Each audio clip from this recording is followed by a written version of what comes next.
Pendant la saison sèche, la disponibilité et l'accessibilité de fourrage de bonne qualité est un grand défi pour les éleveurs au Burkina Faso. C'est pourquoi la complémentation de fourrage pauvre par les blocs multinutritionnels pour l'alimentation des ruminants trouve un intérêt sans cesse croissant, aussi bien pour la sauvegarde du cheptel que pour l'amélioration des performances de production. Pourquoi ce produit-là? Parce que nous avons vu que dans nos systèmes d'élevage, les ressources qui sont abondamment utilisées sont généralement pauvres.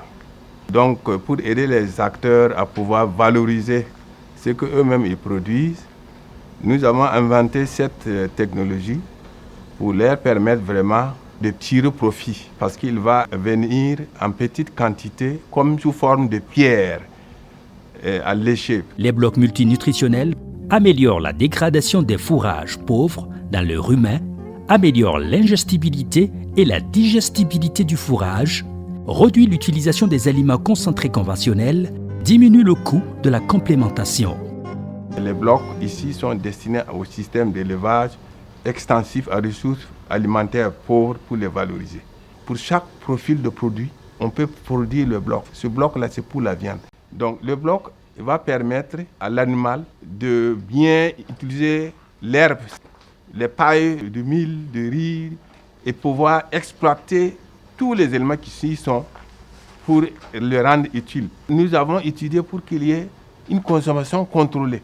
Il intervient comme un aliment d'appoint. Les matériels nécessaires pour la fabrication du bloc multinutritionnel sont un peson, un moule, une presse, des récipients tels qu'un seau, un plat, une bouteille, etc.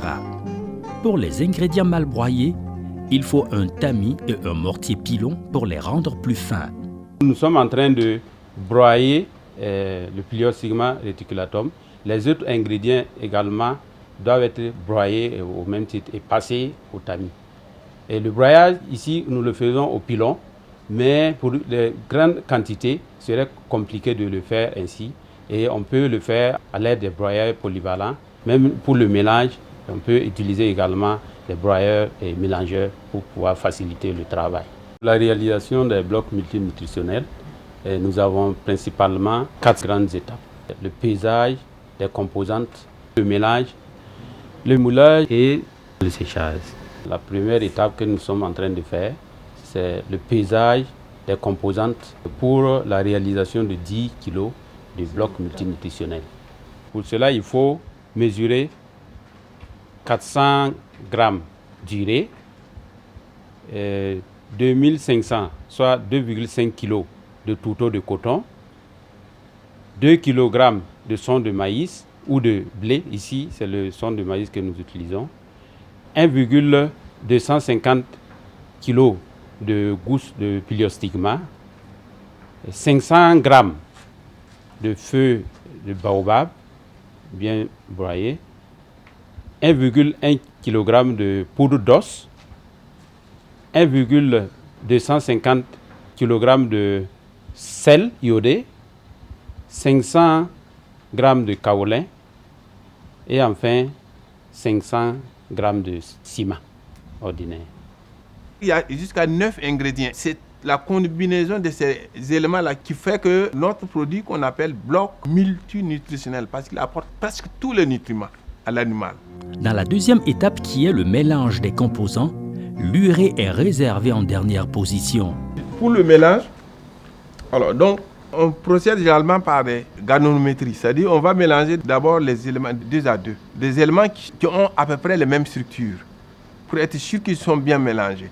Et après on les mélange de proche en proche, puis après on a un mélange global qui est cohérent, qui après confection doit normalement assurer au bloc, en tout cas de rester sans qu'il y ait trop de fissuration. Nous allons mélanger le kaolin avec le ciment.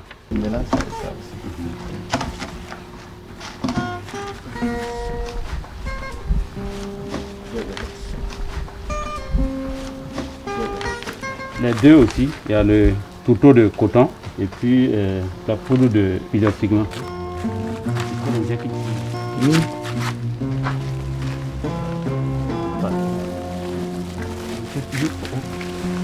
Donc on mélange bien.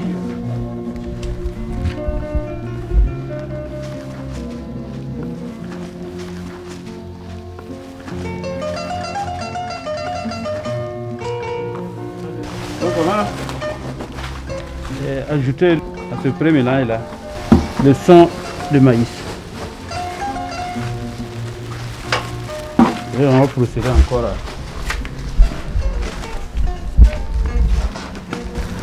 mélange, s'assurer que ça soit très bien homogène.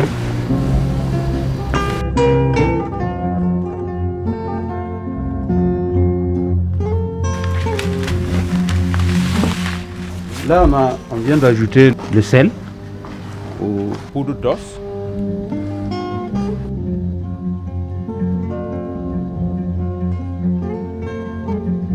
On va ajouter la poudre de feuilles de baobab.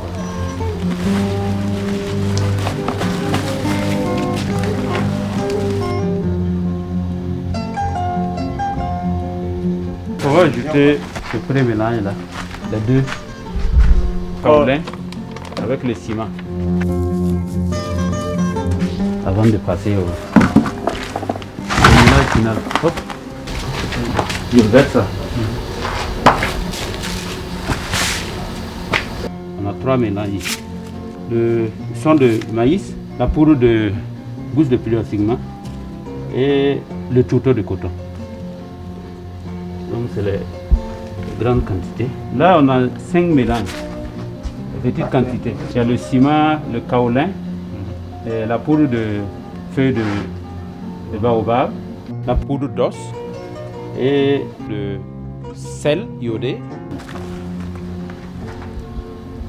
On va verser ce mélange là.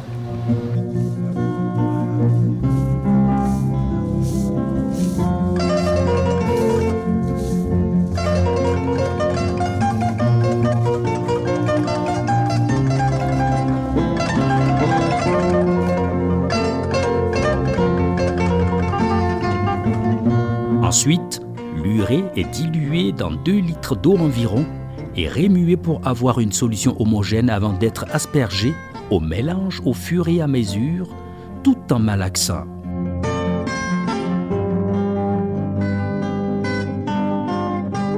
L'eau est ensuite ajoutée progressivement tout en vérifiant le jaugeage avec le mélange des composants afin d'obtenir une pâte homogène. Il faut toujours presser comme ça, voir. S'il n'y a pas d'eau, il n'y a pas beaucoup d'eau qui suinte. C'est bon. C'est bon. On va juste badigeonner l'intérieur là avec l'huile végétale pour pouvoir faciliter le démoulage. Le moulage se fait en introduisant successivement les quantités du mélange global dans un moule jusqu'à une certaine épaisseur avant de tasser. On va bien tasser en utilisant un matériel bien adapté, bien tapé pour que ça soit bien compressé. Et cela évite d'avoir des petites couches de mélange qui peuvent se séparer pendant le séchage et donc entraîner un morcellement du bloc.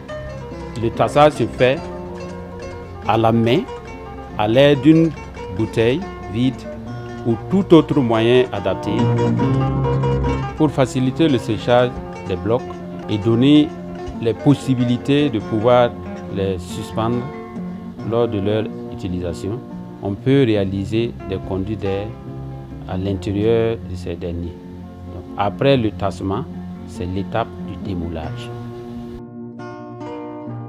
Le démoulage se fait sur une planche pour faciliter le séchage. Et pour ce faire, nous procédons d'abord à desserrer les vis du moule et ensuite à les ouvrir délicatement. Et après ouverture, on enlève le couvercle qui se trouve au-dessus du moule. Le séchage doit se faire dans un endroit aéré et non ensoleillé. Donc il est conseillé que les blocs soient déposés sur un support hygiénique tel qu'une planche pendant le séchage. Le séchage lui-même peut durer 2 à 3 semaines suivant la saison de l'année et souvent la maîtrise même du dosage de l'eau par l'opérateur.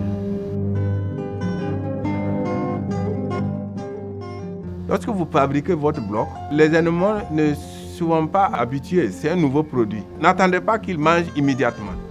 Il va renifler, il va tourner. Maintenant, à vous de trouver des astuces pour qu'il s'habitue. Souvent, on demande à ce que les gens aillent chercher des aliments pour lesquels l'animal a déjà l'habitude. Du son local, des choses comme ça qu'il a l'habitude de prendre et on vient, on le met sur le bloc. Et quand il va manger, il va croire que c'est tout. Donc, il va commencer à s'habituer. En matière d'élevage, il y a toujours une période d'adaptation. Généralement, ça peut aller de 1 semaine à 10 jours, même 2 semaines.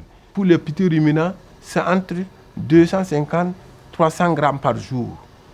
Pour le bovin, c'est au maximum un demi-kilo. Il faut éviter de donner à des petits qui n'ont pas encore l'estomac développé. Il n'est pas donné au monogastrique pour les ânes et les chevaux. Pour stimuler le maximum possible la consommation des blocs, on doit pouvoir retarder chaque matin la fourniture du concentré d'environ 2 à 3 heures et permettre aux animaux de s'alimenter d'abord avec les blocs. Lorsque le stock de blocs multinutritionnels est limité, il est conseillé de les distribuer par ordre de priorité aux animaux très fatigués qui ne peuvent pas suivre le troupeau, aux bœufs de trait qui doivent être en bon état pour le démarrage des travaux de culture, aux animaux gestants et enfin aux vaches laitières. La technique de complémentation à base de blocs multinutritionnels est facile à appliquer et accessible dans les conditions de déficit alimentaire.